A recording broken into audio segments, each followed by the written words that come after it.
you for this opportunity. We honor you. We honor your son, Jesus.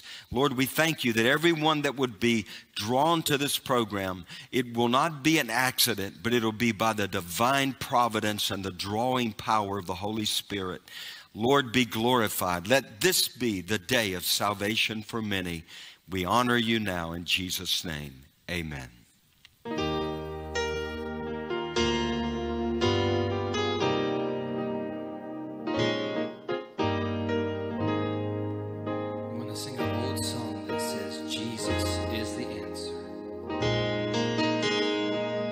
Jesus is the answer for the world today.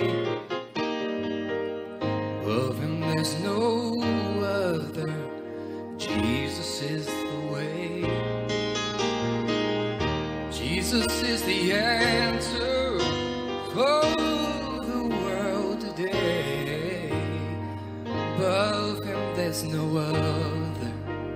Jesus is the way. If you have some questions in the corner of your mind, traces of discouragement, the peace you cannot find, reflections of your past, they seem to face you every day. But this one thing I do know, that Jesus is the way. Is the answer for the world today, and above him there's no other. Jesus is the way. Jesus is the answer for the world today. Above him there's no other. Jesus is the way. Know you got some mountains that you think you cannot climb. I know your skies are dark, you think the sun won't ever shine. But in case you don't know that the word of God is true, let me tell you, everything he promised you, he will do it for you. Well, Jesus is the answer for the world today. Well, above him there's no other. Jesus is the way. Jesus is the answer for the world today. And above him there's no other. Above him there's no other. Above him there's no other. Jesus is the way.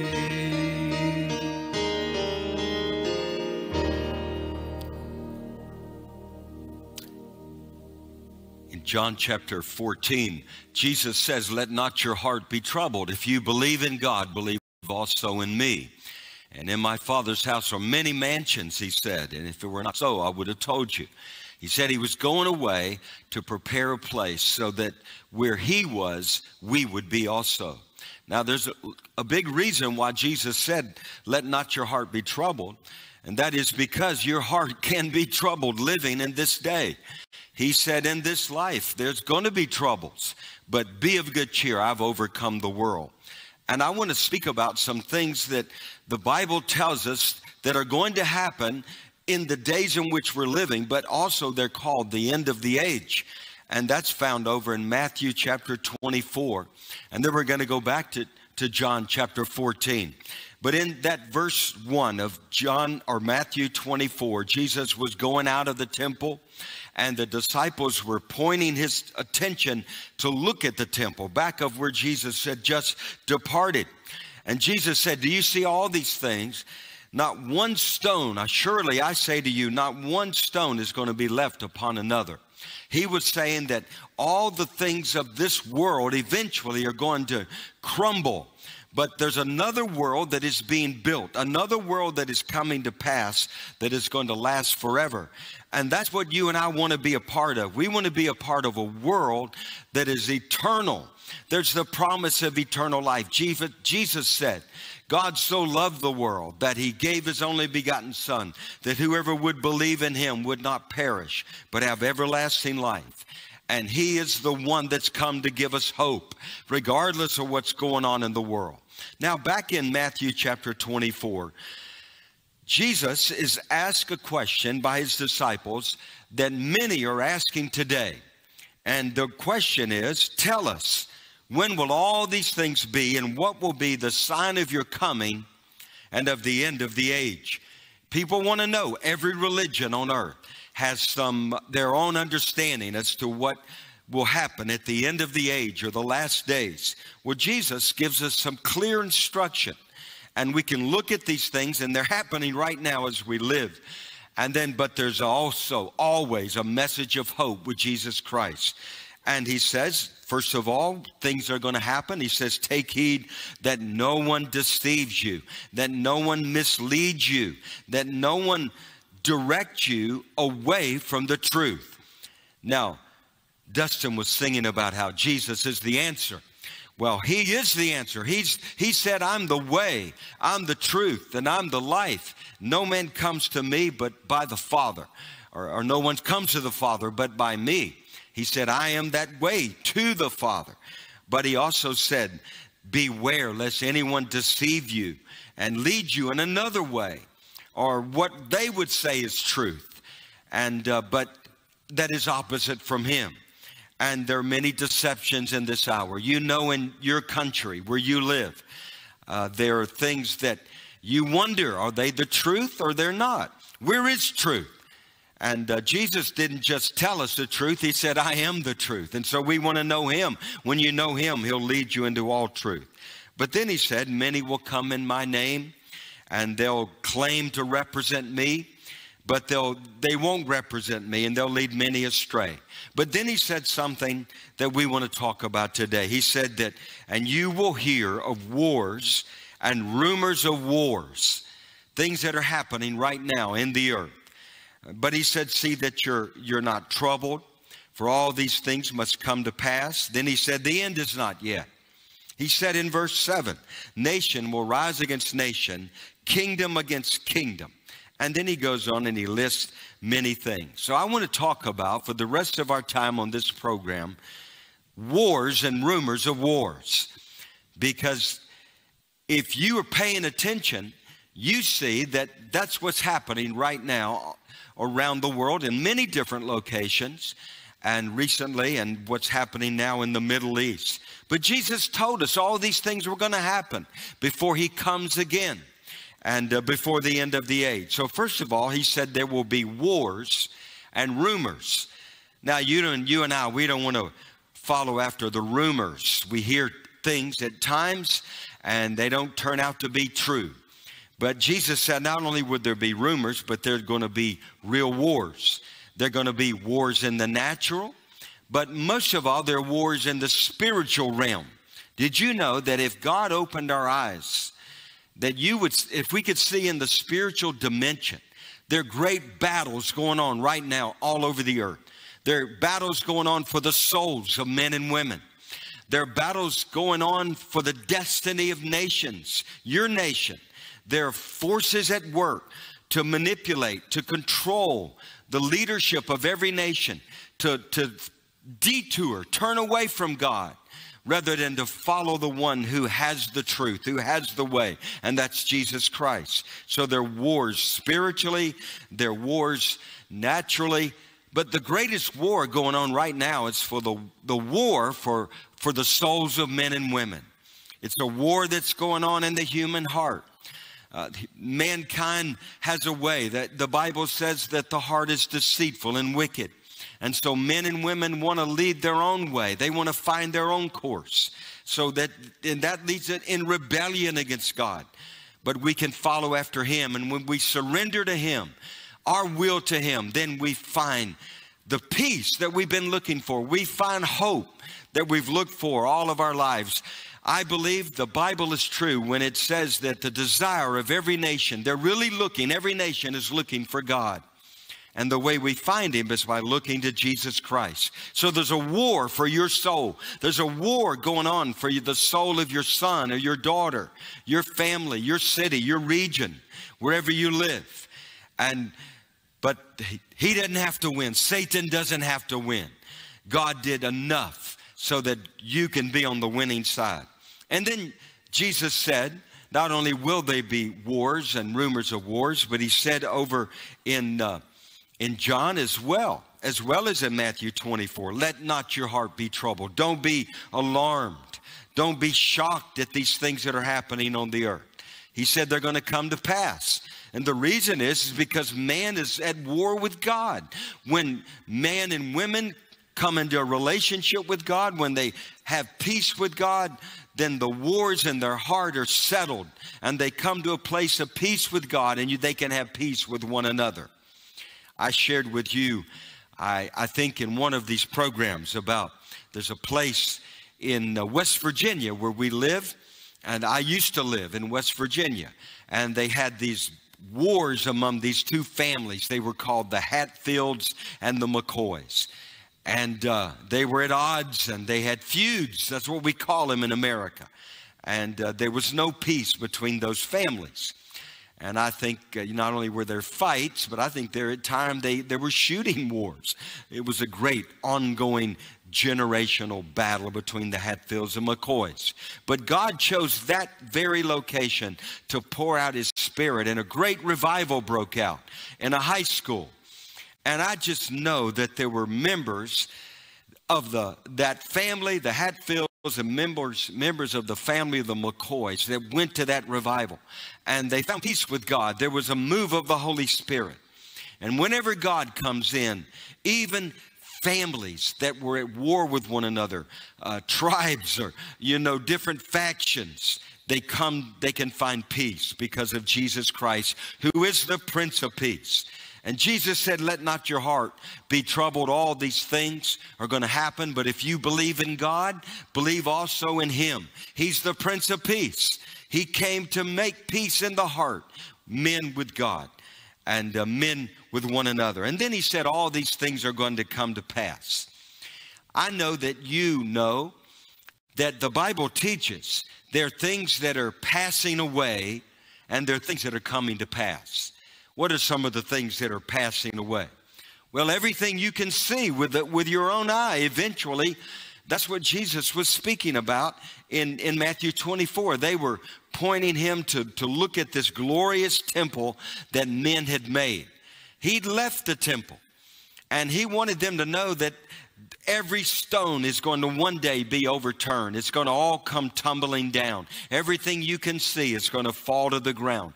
But there's a kingdom that is being established that is going to last forever. And those who put their trust in Jesus Christ, in the King of that kingdom, they too will last for all of eternity.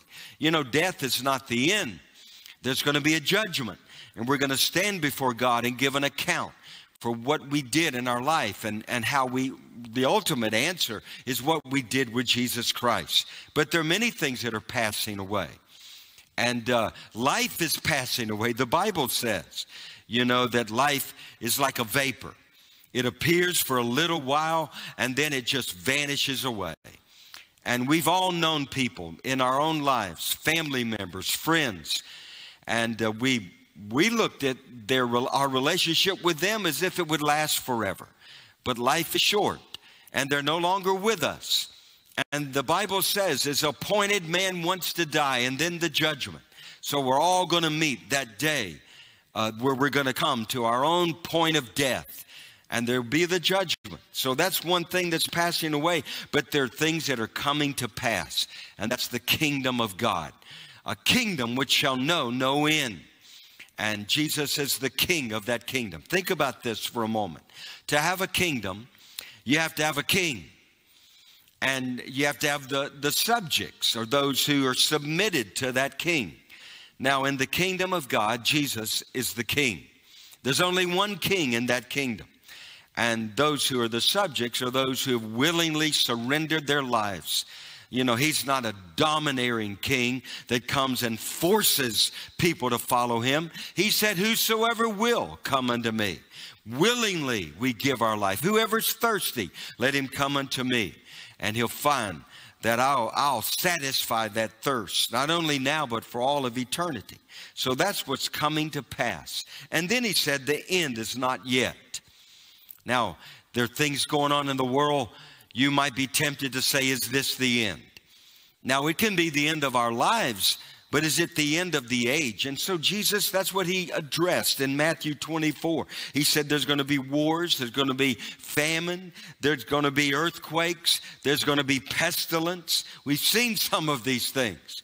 There are more earthquakes going on in this hour than maybe at any time in history. And this is what the Bible said. There's going to be tribulation. And there's going to be persecution. Men will turn against. There'll be betrayals. And there'll be all these things. But the end is not yet. And then he says that we have a need for endurance. But he who endures to the end. And I found that the God in me is able to help me to endure whatever I face in this life. That there's a grace to face situations I would rather avoid. But with him with me, I can stand and I can walk through it. Psalm 23 says that though we walk through the valley of the shadow of death, we'll fear no evil. All of us are going to pass through that valley. But we don't have to fear the things that confront us as we're making that journey through that valley. Because he's with us and he's promised to never leave us. And we can endure to the end, because the endurer lives in us. The Bible says Jesus, he endured the cross. And the reason that he endured the cross is because he saw at the end there was a hope. There was an answer. He was that answer. He endured the cross because he knew that after the third day he would rise from the dead. And his enduring of the cross would allow us to receive forgiveness of our sin, and we would live for eternity. And then he said this gospel of the kingdom is always on the increase. He said there's a gospel of the kingdom. I want to tell you a story. Years ago, I was involved in a great outreach to the nation of Ukraine. And at that time, it was a part of the USSR, still under communism. And it was a little difficult to get in the nation at that time. It was right before the walls fell and communism fell. And we went on we raised our funds and we collected Bibles and we were ready. We met, we prayed together, we flew from the United States into Poland. And then we took a train from Poland, to the border of the Ukraine, the USSR. And we boarded some buses, and we had to be allowed. You couldn't just walk in to a communist country. You had to have your passports approved and your visas. And anyway, it took a long time. We were sitting in the bus, and I'll never forget. And many people on the bus were wondering, were we going to get in or not? Have we wasted our money? Are we going to get into that nation? And I can tell you, God spoke to my heart. And he said, look up Matthew 24, verse 14. So I looked it up. And here's what the scripture says. It says, and this gospel of the kingdom of God that I just spoke about is going to be preached in all the world as a witness to all the nations. And then the end will come. In other words, it's not going to happen. The end will not come until the gospel has been preached in all these nations. And right after that, the leader of our missions team came walking toward the bus. He came out of the building where he went in to have all of our passports approved. It took a long time, but he came, and we rejoiced in that bus with one another because we knew this verse had come to pass. The gospel is going to be preached in all the world, in every nation on the face of the earth, to let those nations know that there's a kingdom of which will know no end. And there's a king of that kingdom, and his name is Jesus Christ. And this king gave his life so that we could become a part of that kingdom. And we went in I'll never forget, we went in, we checked in our hotel, and, you know, we took a little time to get accustomed there, and we were planning some meetings to map out a strategy, but I was ready to go. I wanted to go, and so I gathered a group. We went out to the parks, and we just started worshiping Jesus. We just started playing the guitar, and we'd worship Jesus, but before we knew it, crowds would gather from all around because they'd never seen that before. You didn't do that in a communist country. You'd be called down or be maybe taken away, but they were on the verge of freedom. You see, maybe they didn't know it, but the walls were about to come down. So we stood up on a park bench, and the only problem was we didn't know Ukrainian language. We didn't know the Russian language. And so we said, does anybody in the crowd speak English? Well, there was a lady. She had blonde hair, and she was an English professor. And she raised her hand. She came forward. She said, I speak English. I'm an English professor in the local high school. And we said, well, you know, can you interpret for us? She said, oh, no, I'm an atheist. And my father's one of the heads in the Communist Party. We're communists. We don't believe in God. And so anyway, I didn't know what to say. So we thought, well, we said, well, you don't have to believe in God. Just interpret for us. Give us a voice so that we can share the message of Jesus with the people. She said, I can do that. I need to practice my English anyway. So she said, okay, go for it. So she stood below the bench.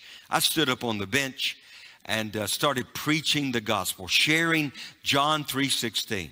She was interpreting. Very simple message. I said, for God so loves the world that he gave his only begotten son, that whoever believes in him would not perish, but have everlasting life. And all of a sudden, people started raising their hands. We said, if anyone wants Jesus, raise your hand. And so many would raise their hand. And then after the second little gospel message, Ludmilla, that was her name, Ludmilla Adamoska, she raised her hand in front of me. And I said, why are you raising your hand? She said, I want to know Jesus. And we said, well, you said you're a communist. Well, I was a communist. I want Jesus Christ into my life. I want to know this God you're talking about. So she prayed the prayer with us, and she too came to faith in Jesus Christ. And it was a glorious day, glorious season there in Ukraine. And we know we've heard many things. We've heard about the war that happened there. But many of them, I tell you, are spending eternity in heaven because the Holy Spirit was poured out over that nation, just as he's being poured out all through Africa now at this time in history, and being poured out in nations all over the face of the earth. The Bible said that in the last days I'll pour out my Spirit, and your sons and daughters will prophesy. Your old men will dream dreams. Your young men will see visions. On your men and on your women, I'll pour out my Spirit in those days. But then that portion of Scripture says, so that whosoever shall call upon the name of the Lord shall be saved.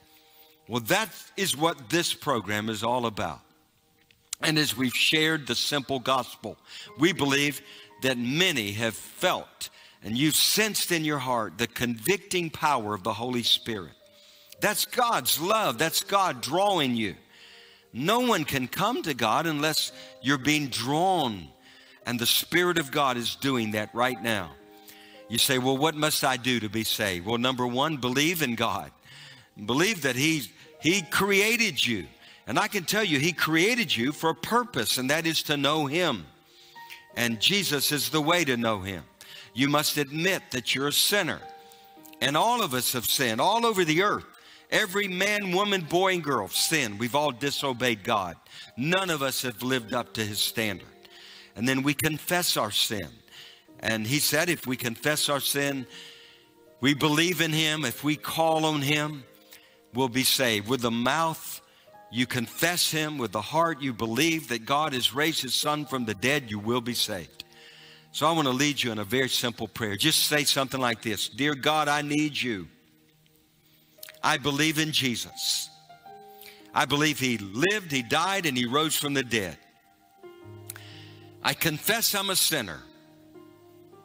Wash me by your precious blood. Forgive me. Cleanse me. Come into my heart. I give my life to you this very day. In Jesus' name, amen. Now, if you prayed that prayer, the Bible says, call on his name, you will be saved. And I believe this is the day of salvation for you. God bless you, and thank you for joining us today.